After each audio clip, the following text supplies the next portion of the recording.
সকালে বাবাকে কি অপমানটা না করলাম। একটা ফোন করি।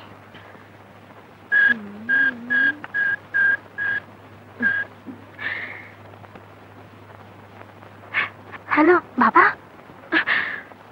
এই যা, ব্যাটারি ডাউন হয়ে গেছে। এখন কি করি? Drawing room.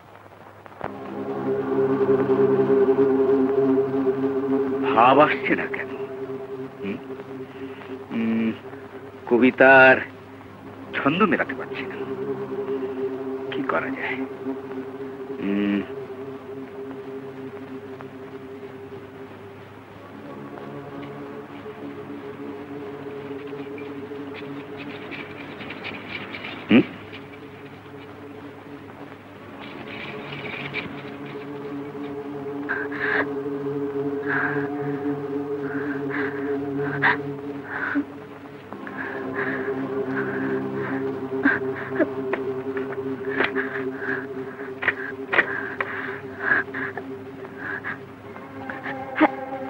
হ্যালো বাবা, আমি নদী। জানি জানি তুমি খুব কষ্ট পেয়েছো, কিন্তু আমার করার কিছুই ছিল না। আমি যে ভালোবাসার জন্য তোমাকে না জানিয়ে এখানে এসেছি।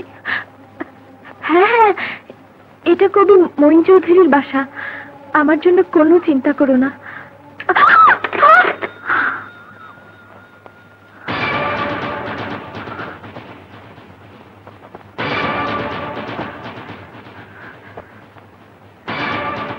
বলো, কে তুমি? কি তোমার পরিচয়? আব্বা, আমি বুলবুলি, ফোনের ঘন্টা হই না, আমি ফোন ধরতে আইছি। অনেক অভিনয় করেছো, আর নয়। আমি নিজের কানে তোমার সব কথা শুনেছি। কে তোমার বাবা? কি করেন তিনি? চুপ করে থেকো না, উত্তর দাও। আমার বাবা বিশিষ্ট ব্যবসায়ী এম আলী। কি হয়েছে? এত সরগোল কিসের? মমতা, এ হচ্ছে কুখ্যাত কালো বাজারিয়া স্মাগলার এম আলীর মেয়ে। আর তুমি কিনা তাকে বাড়িতে জায়গা দিয়েছো?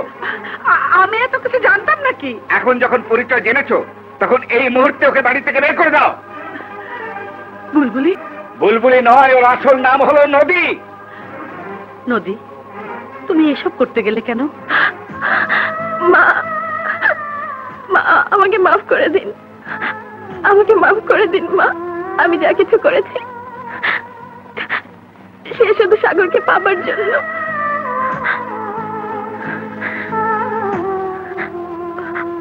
ওকে ওকে আমি ভালোবাসি।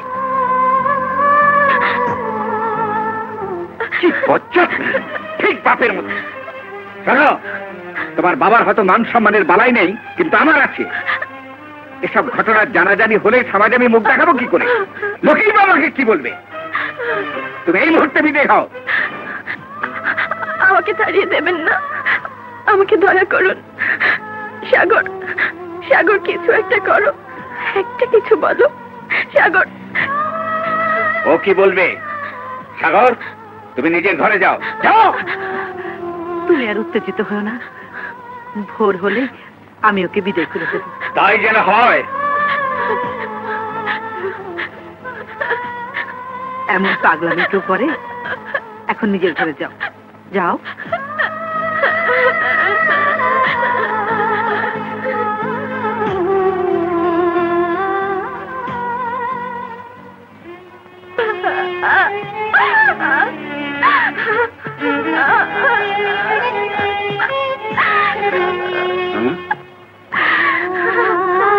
মা, তুমি ফিরে এসেছ? কি হয়েছে, কাঁদছো কেন? ওরা কি তোমার গায়ে হাত দিয়েছে? তোমার মেয়ে জেনে ওরা ওরা আমাকে দূর দূর করে তাড়িয়ে দিয়েছে। আমি আমি হাতে পায়ে ধরে কত মিনতি করলাম, কেউ আমার একটা কথাও শুনলো না। মা, তুমি কেঁদো না। দেখে নিও, ওই সারা কবির ঠ্যাং আমি ভেঙে দেবো। তোমাকে কিচ্ছু করতে হবে না, সব দোষ তো আমার। চোরা কারবারি বলে আমার না হয় বদনাম আছে, কিন্তু যে ভালোবাসার মূল্য দেয় না সে আবার কেমন কবি? ও দেখছি আমার চাইতেও খারাপ। আমাকে নিয়ে দুঃখ করো না তো, আমার যা হবার তাই হবে। মা গো মা, এ কদিনের হাড় ভাঙা খাটুনিতে তুমি যে হাড় দিশার হয়ে গেছো। যাও নিয়ে খেয়ে আরাম করো, যাও।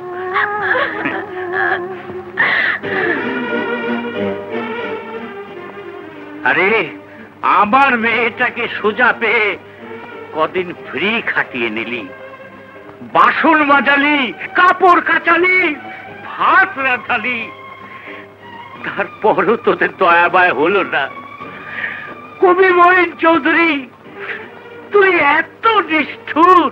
নিষ্ঠুর বলো আর যাই বলো, ওই মেয়েকে তাড়িয়ে দিয়ে আমি কোনো অন্যায় করিনি। কোন খেয়ালে মেয়েটা এই কাজ করতে গেল আমি ঠিক বুঝে উঠতে পারছি না। জানাজানি হলে ওর মান সম্মানই বা থাকতো কোথায়? আরে রাখো তো, মান সম্মানের ভয় থাকলে কি কেউ কাজের মেয়ে সে যেমন করতে পারে? ও তো এসেছিল আমাদের ব্ল্যাকমেল করতে। তুমি যাই বলো, আমার মনে হয় মেয়েটার কোনো বদমতলব ছিল না। তাই যদি না থাকবে তাহলে সে এসেছিল কেন?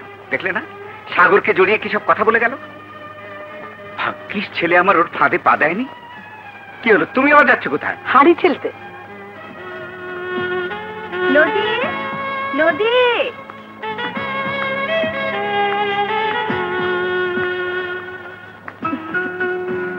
নদী, পিঙ্কি, পিঙ্কি,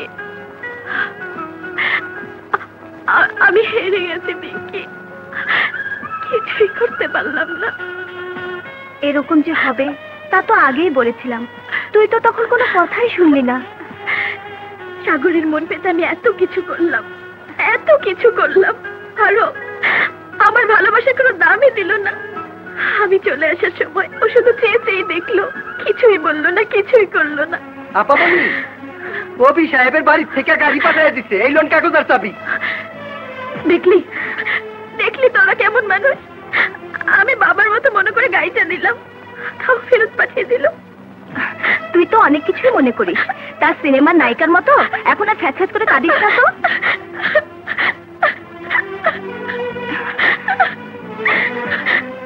না, আমি আর কাঁদবো না, আমি বিষ খেয়ে মরে যাব, আমি মরে যাব, আমি বিষ খেয়ে মরে যাব।